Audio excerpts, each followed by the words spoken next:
আসসালামু আলাইকুম ওয়ারহমতুল্লাহ। প্রিয় দিনের প্রিয় ভাই ও বোনেরা, মানুষের জীবনে এমন সময় আসে যখন শরীর ঠিক থাকে কিন্তু মন ভেঙে পড়ে। চারদিকে মানুষ থাকে, তবুও ভেতরে এক ধরনের শূন্যতা কাজ করে। কখনো দুশ্চিন্তা ঘুম কেড়ে নেয়, কখনো ঋণের বোঝা বুকের উপর পাথরের মতো চেপে বসে। চেষ্টা থাকে, পরিশ্রম থাকে, কিন্তু শান্তি যেন কোথাও নেই। ইসলাম কখনো বলেনি মুমিনের জীবনে কষ্ট আসবে না, বরং ইসলাম শিখিয়েছে এই কষ্টের সময় আল্লাহর কাছে কিভাবে ফিরে যেতে হয়। রাসূলুল্লাহ সাল্লাল্লাহু আলাইহি ওয়াসাল্লামের জীবনেও কঠিন সময় এসেছে, চাপ এসেছে, দুঃখ এসেছে, কিন্তু তিনি উম্মতকে শিখিয়ে গেছেন দুশ্চিন্তা ও অসহায়ত্বের মুহূর্তে কোন দোয়ায় আশ্রয় নিতে হয়।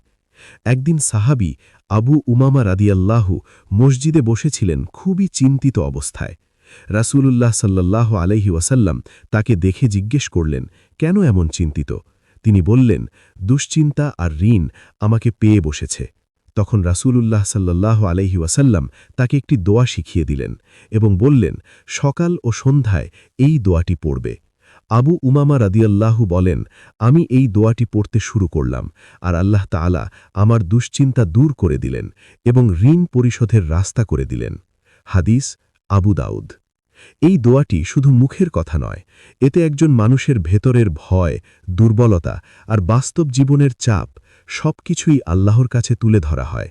দোয়াটি হল, আল্লাহুম্মা ইন্নী আউযু বিকা মিনাল হাম্মি ওয়াল হাজানি ওয়া আউযু বিকা মিনাল আজজি ওয়াল কাসালি ওয়া আউযু বিকা মিনাল জুবনি ওয়াল বুখলি ওয়া আউযু বিকা মিন গালাবাতিদ দাইনি ওয়া কাহরির রিজাল।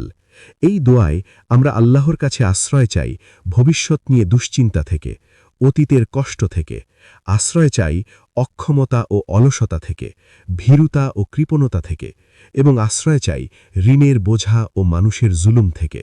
প্রিয় দিনের প্রিয় ভাই ও বোনেরা, ভাবুন, একটি দোয়াতেই রাসূলুল্লাহ সাল্লাল্লাহু আলাইহি ওয়াসাল্লাম মানুষের মানসিক, সামাজিক এবং আর্থিক সমস্যার পথ নির্দেশ দিয়ে গেছেন।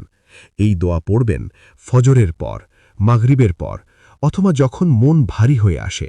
সংখ্যা বড় বিষয় নয়, আসল বিষয় হল মনটা যেন আল্লাহর দিকে ফিরে যায়।